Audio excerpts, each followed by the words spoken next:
Welcome back to a brand new video on the channel, guys. So what I have for you guys today is of course going to be another episode of the Championship Roundup, and this weekend in the Championship, guys, we once again had a full action-packed weekend to go ahead and discuss in today's video. So to talk over in today's video, guys, we actually only have 11 games to go ahead and talk about, as of course the Derby County against Cardiff game was actually postponed in the end due to the weather conditions, and I know that Neil Warnock wasn't too happy about that, but nevertheless, we've still got 11 good games to talk over. So as always, guys, I'll be very interested to get your guys' opinions in the comments down below, so make sure you do leave a comment as to what did you make of your team's performance this weekend, of course. Unfortunately for us now, we are going into another international break, so we're not going to be having any Championship football next week, which is a bit disappointing, but this week it didn't really disappoint. And just before we do get into any of my analysis, guys, I will include your guys' comments on screen now, so if any of you guys did successfully manage to get any of your score predictions correct this weekend,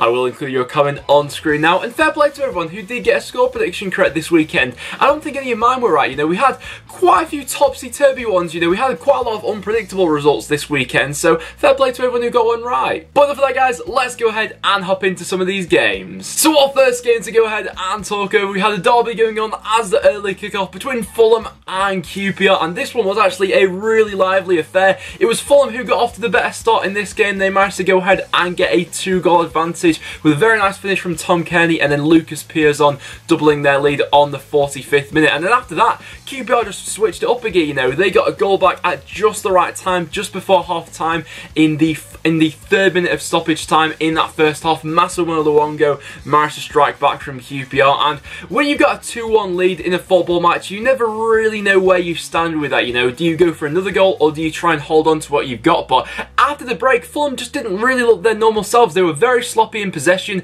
and a lot of credit has to be given to QPR. You know, they were high pressing, they were winning more of the second balls, and you could just sense that an equaliser was coming for them. That second half performance was very impressive, and the equaliser actually came from an individual mistake from Dennis Adoy. He was careless on the ball, gave it to QPR, and then they of course managed to go ahead and make it 2-2. And then when QPR made it 2-2, they were pushing for the winner, and if it wasn't for a couple of nice saves from Bettinelli, they would have gone to do that. So a good point there for QPR. And our next game saw Millwall continue their unbelievable run in the Championship now with a 2-0 away victory over Barnsley. And this victory now for Millwall only leaves them 4 points outside the playoffs, and this run they've gone under recently has just been absolutely magnificent. That is now 6 consecutive away victories in the Championship, and it was another well-deserved one, really. You know, Millwall, they stuck to their game plan in this one. You know, there were times where Barnsley were on top in this game without a doubt, but they managed to weather all those storms. You know, Archer popped up with a lot of big saves to them. They were clearing the ball off the line as well, and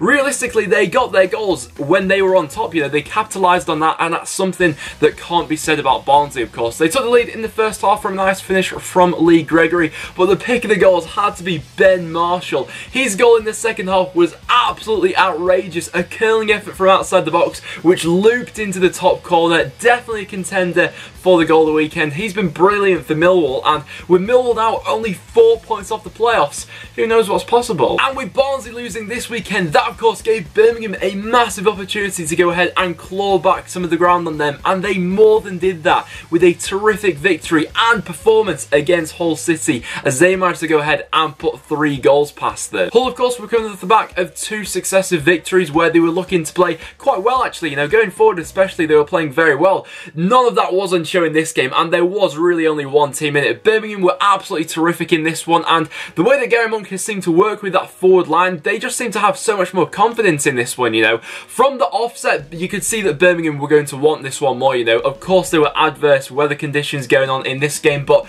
Jota as one player, he was absolutely terrific. He managed to go ahead and get 2 goals in this game. The goal that Che Adams scored as well was an absolute worldie. It probably was a cross, but it just managed to loop over Alan McGregor's head and go into the back of the net. He's another player who had a terrific game. Magoma I thought looked excellent as well. Jukovic was linking up very well with some of the other players holding the ball up very well in this one, and if Gary Monk can get more performances out of this Birmingham side like this and get that final product from them as well, they still have a chance definitely to survive it. Our next game then saw Brentford go ahead and pick up a home draw with Middlesbrough, and in this one it was Adama Traore Traore, who went ahead and opened the scoring for Middlesbrough, of course. A man in formidable form at the moment. It was a very nice finish from him from just outside the box. But after that, Middlesbrough couldn't really capitalise on some of the other chances they had. Allowed Brentford back into the game and they managed to level up before half-time. And then in the second half of this one, it was a really open game where you could have seen either side going ahead and winning it. One thing I would say about Middlesbrough is in the second half, some of their play, it did get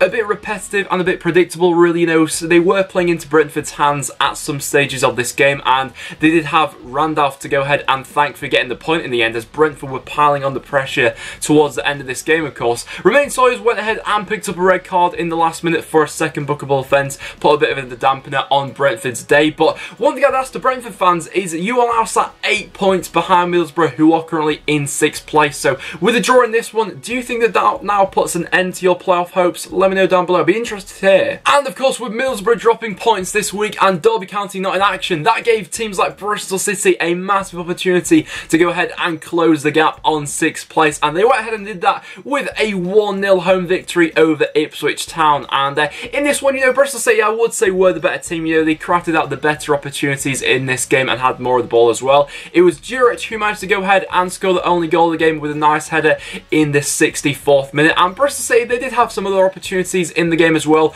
but Bartosz Bilkowski, the Ipswich keeper, managed to have a fairly good evening actually. But Ipswich themselves, they had a couple of opportunities. You know, Waghorn had a couple of set-piece deliveries which tested Frank Fielding, and as well as that, they also had a couple of headers go over the bar. But overall, Bristol City looked fairly comfortable, and they are now only sat 1 point behind 6th place. Our next game then took place between two sides who don't really have anything to play for the rest of the season, but nevertheless are looking to finish the season strong. And in this one, it was Sheffield Wednesday who popped up with a last-minute winner away to Leeds to go ahead and claim all 3 points. And it was a pretty good showing from Sheffield Wednesday, actually. They managed to go ahead and get some of their injured players back for this game. Both Sam Hutchinson and Barry Bannon were available for this one to give them a bit more of a boost in this one. And it was Newhugh who took the lead for Wednesday after, I think it was Adam Reach who had a shot come back off the post. Leeds in this one, they created quite a few opportunities, in fairness to them. They just weren't very clinical with them. They managed to get back into the game in the 86th minute. A nice headed goal managed to go ahead and see the game as a 1-1. And then it looked to be heading in that direction, but Sheffield Wednesday,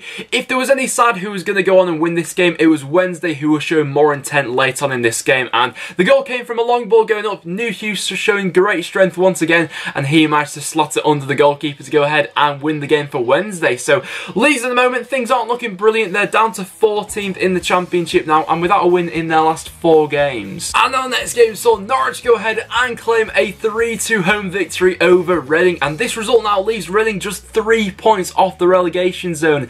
And Reading fans, let me know down below what you guys are thinking. You know, this season for them has just gone from bad to worse now, really, and if Reading don't pull their finger out soon, you know, they could be looking at League One football for next season. But for this one, it was Norwich who definitely started the first half off the better. 2 headed goals, one from Vrancic and from Hanley, gave them a pretty comfortable lead after just 30 minutes. And then, of course, a penalty from James Madison managed to make it 3 for them. Reading did pull it 1 back before that, actually. Liam Kelly getting 1 back to make it 2-1. Then Madison went ahead and slotted in the penalty. And when you're 3-1 down away at half-time, you know, you're not really expected to get back into the game. Sam Smith then managed to get 1 back for Reading in the second half. A nice finish from him. And we looked to be, you know, Reading looked to push a bit more forward towards that second half. But with the way that Reading play, you can't be allowing, you know, this sort of handicap to give away 2 goals within the opening 30 minutes. Nevertheless, a very good victory for Norwich. Reading, though, things aren't looking good for them. The next game went ahead and finished as a goalless draw between Sheffield United and Nottingham Forest. A bit of a disappointment, really, especially for Sheffield United to go ahead and not claim all 3 points from this game, of course. The best chance probably came in the first half. It was, I don't know how he missed it. It was Leon Clark from about 3 or 4 yards out. Managed to go ahead and put his effort wide somehow. His form lately, you know, has certainly tailed off. You know, his form over like the December period was ridiculous. Since then, the goals for him have seemed to dry up, and, you know, that was an example of why that was the case. And into the second half of this one, Forest were actually looking the better side, really. If it wasn't for Jamal Blackman, then Sheffield United probably would have gone ahead and lost this game, really.